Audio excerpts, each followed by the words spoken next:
Ebony, lovely to see you as always.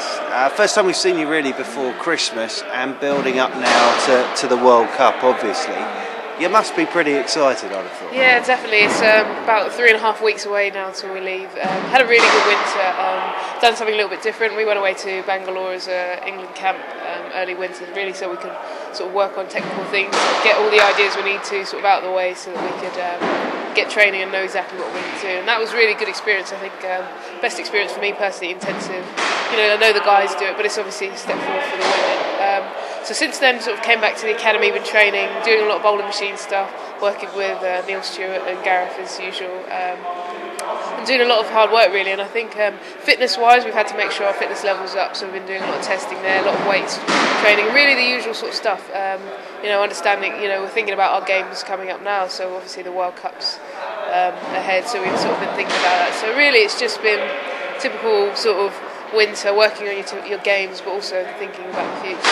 How important was it when you were out in Bangalore, that whole team building, bonding, getting yourself set before you get on a flight in February to head out for a World Cup? I think Bangalore for me was unique because normally when we're with the girls and we're on tour, we're really in a sort of performance state. You've got to play, you've got to win, and you sometimes don't take that time to work through things. And because we were able to take time and work through things and work on stuff as a unit, so we did a lot of fielding training, a lot of obviously stuff. It really was a unique experience, and I really enjoyed it because I think we bonded more as a unit.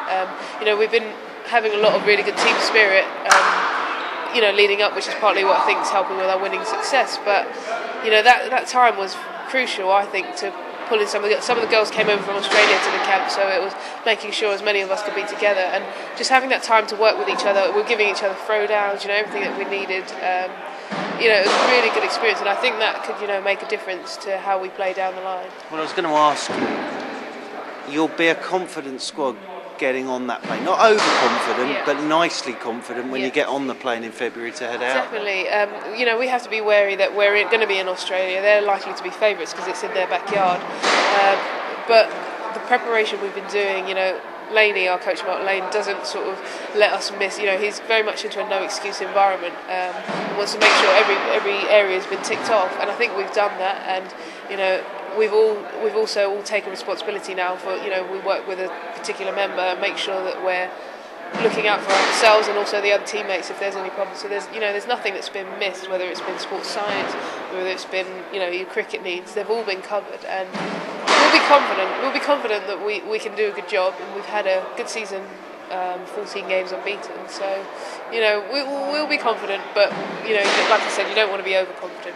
And the good thing is you get some good preparation time before your first game against Sri Lanka on March the 7th, don't you? Yeah, I think that for me it'll be the longest I've had before a series. So 19th, like I said, and then the first game's the 7th of March. So I think that'll be a good time. I think we've got a few girls out there, quite a few, nearly half the squad's out there, so they'll be raring to go in terms of acclimatisation. A few of the girls are going out a little bit earlier, so 10th of February, and then the rest of us, I think there's plenty of time really. And what we showed actually, which was the first time I've seen it, when we went to Bangalore, normally before we've been to India, it's taken us a while to adjust, but just because maybe we're more professional about how we go about things now, we adjusted. Within day 2 we were, you know, training just as hard as and comfortable on the grass. So I think, you know, if we take that forward, take that to the World Cup, and the ones of us here who are leaving 2.5 weeks, I think it's plenty of time.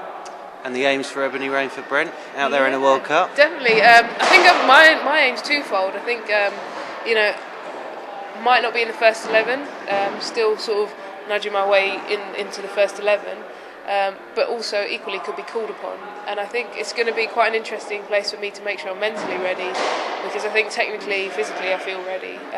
So just making sure I'm upstairs, I'm ready for, if I get thrown in and Ebs you're opening against Australia, I'm ready.